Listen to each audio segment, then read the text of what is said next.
warahmatullahi wabarakatuh.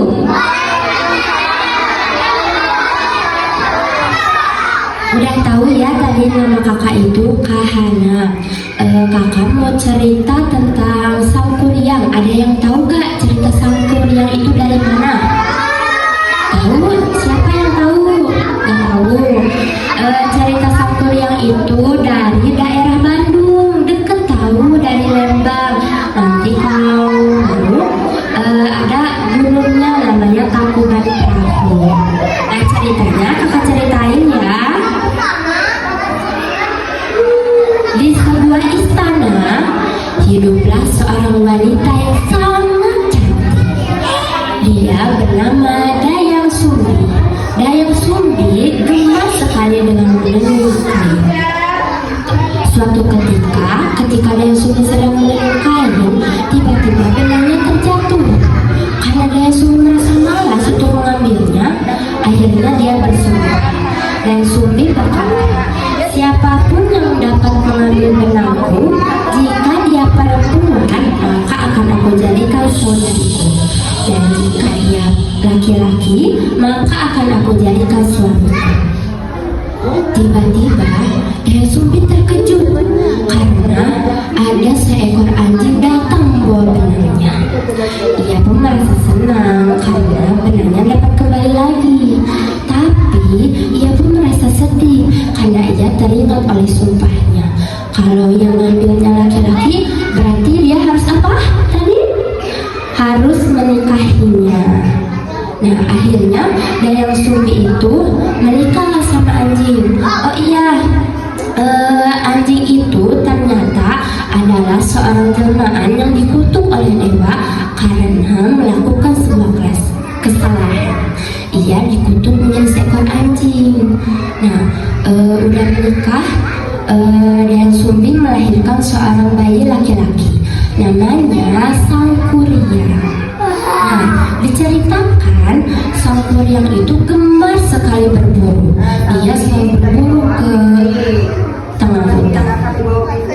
Suatu ketika, Dayang Sumbi itu pengen banget hati rusak. Dayang Sumbi nyuruhlah anaknya Sangkuriang, tolonglah carikan aku hati rusak ke sebuah hutan. Karena permintaan ibunya, akhirnya Sangkuriang pun pergi ke sebuah hutan ditemani si Tumang. Di perjalanan, dia merasa bosan dan marah karena belum sama sekali menemukan hati rusak. Karena hari mulai gelap, Sangkuriang pun berpikir dia akan membunuh si Tumang untuk diambil hatinya dan diberikan kepada ibunya.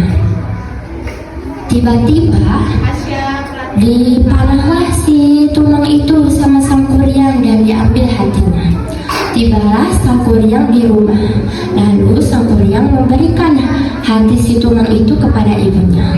Lalu sama Dayang Sumbi pun dimasak dan dimakan. Setelah makan, Dayang Sumbi bertanya kepada Sangkuriang, kemana si Tumang? Karena Sangkuriang merasa bersalah.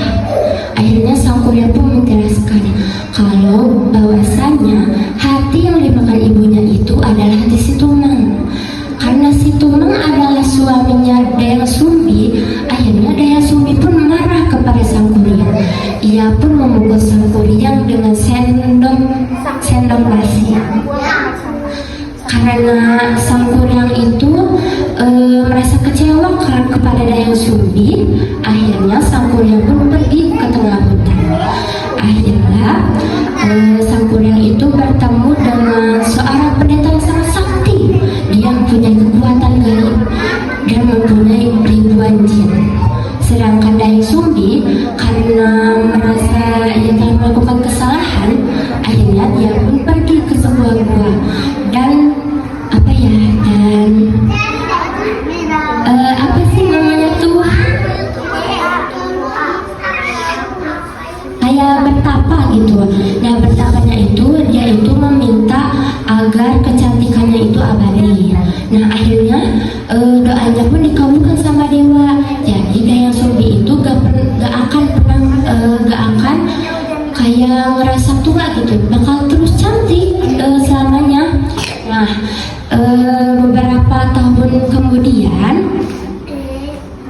Sangkuriang itu tumbuh menjadi pemuda dewasa, ganteng banget Sangkuriang itu ya.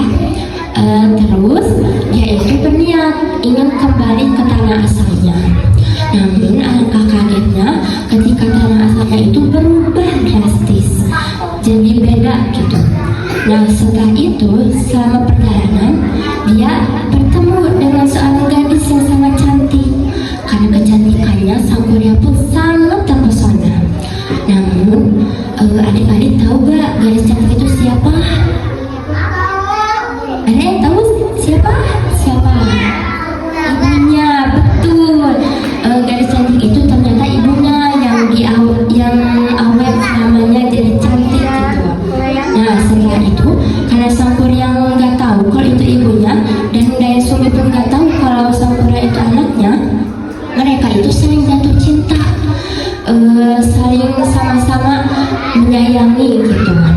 Nah Sangkuriang pun berniat ingin menikahi Daya Sumbi. Di sebuah perbincangan Daya Sumbi itu bertanya kepada Sangkuriang itu bertanya kepada Daya Sumbi, Daya Sumbi, maukah kau menikah denganku? Namun Daya Sumbi tidak langsung menjawab. Dia hanya tersenyum sambil membuka helai rambut Sangkuriang. Terus tahu nggak, Daya Sumbi itu terkejut tahu karena melihat bekas luka di kepala Sangkuriang. Ia teringat kalau dulu ia pernah memukul anaknya. Nah setelah itu Daya Sumbi yakin kalau Sangkuriang itu anaknya. Akhirnya Daya Sumbi pun menolak lamaran dari Sangkuriang. Tidak, aku tidak akan menikah denganmu karena kau adalah anakku. Daya Sumbi bilang gitu. Namun Sangkuriang justru malah menolak. Ia bersikukuh kalau dia bukan anaknya Daya Sumbi. Setelah itu karena Sangkuriang pengen banget nikah sama Daya Sumbi, akhirnya Daya Sumbi pun memberikan sebuah syarat. Sangkuriang harus membuat sebuah perahu besar dan membendung Sungai Citarum. Karena kekuatannya yang sakti dan akan dibantu oleh ribuan jin, Sangkuriang pun menerima syarat tersebut. Akhirnya Sangkuriang pun membuat sebuah perahu dibantu oleh ribuan jin. Daya Sumbi pun melihat hal itu, ia gelisah karena takut syaratnya itu terpenuhi. Oleh karena itu, Daya Sumbi berputar otak. Ia memikirkan sebuah ide yang sangat cemerlang. Idenya, dia menggeraikan sebuah kain berwarna merah dan sangat bercahaya di ujung timur kota. Sangkuriang melihat cahaya tersebut langsung memberhentikan pekerjaannya. Dan karena ia merasa gagal karena tidak melalui syarat Sangkuriang, ia pun sangat marah besar. Dia menendang perahu buatannya itu sehingga perahunya itu menjadi melengkung, jadi kayak kebalik dulu, tahu kan? Nah dari situlah karena perahunya terlungkup dan konon katanya sekarang itu perahunya jadi gunung. Ada yang tahu gak tadi kakak sebutin tahu di awal, jadi gunung apa? Ada yang tahu gak? Lupa lagi? Nah betul, jadi Gunung Tangkuban Perahu.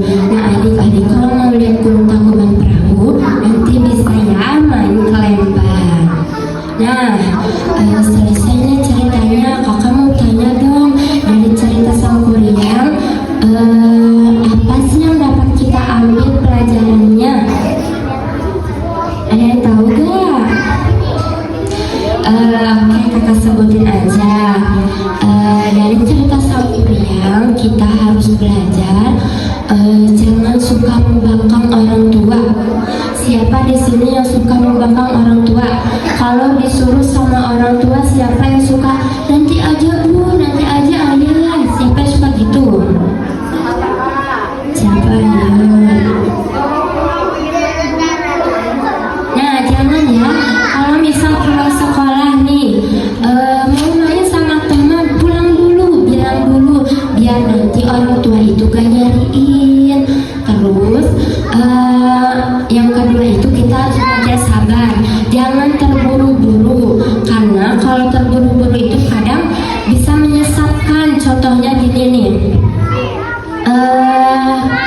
kalau misalnya jajan kalau sembarangan, ya kalau sembarangan nanti kalau nggak bilang itu suka nantinya itu, jadi jajannya itu